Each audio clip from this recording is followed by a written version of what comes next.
the former LAFRB chairman. Please welcome Attorney Martin Delgado.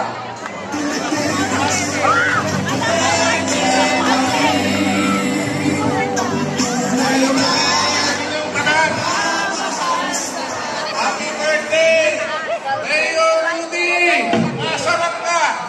Ano ba yung pagkakamit ninyo? Daghan bang kayo tanin, no? Bilis Davao? Paano lang po ninyo kung kisay 80 anyos na ninyo ang natin karon? Sigurado ko na, pero ihap lang sa kontodlo. Kabalo ka nga, no? That is quite unique. Yan yung sa katao na ato yung we have loved so much for many years. And then, this is one unique birthday celebration because the birthday celebrant himself is not here. Wala siya din here. Basi na siya sa Bayugan City, Agusan Sur. Kaya na po'y birthday celebration dito.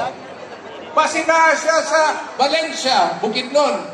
Sambuanga, Sibugay, Cebu, Ormoc, Butuan, Cagayan de Oro. Pasintuwa siya dito.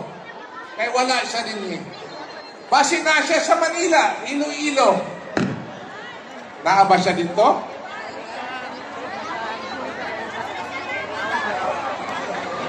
Apan, ang birthday celebration, dili lang diri sa Pilipinas, kundi sa akong nadunggan, ingon sa akong igsoon sa Houston, Texas, naapod. Ingon sa akong igagaw sa New Zealand, naapod. Sigon sa akong amigo sa Australia, naapod. Hong Kong, Bahrain, Qatar, Singapore, Malaysia, Indonesia, labaw na sa Toronto, New York, and in Europe. I'm sure daw kita ang epicenter sa birthday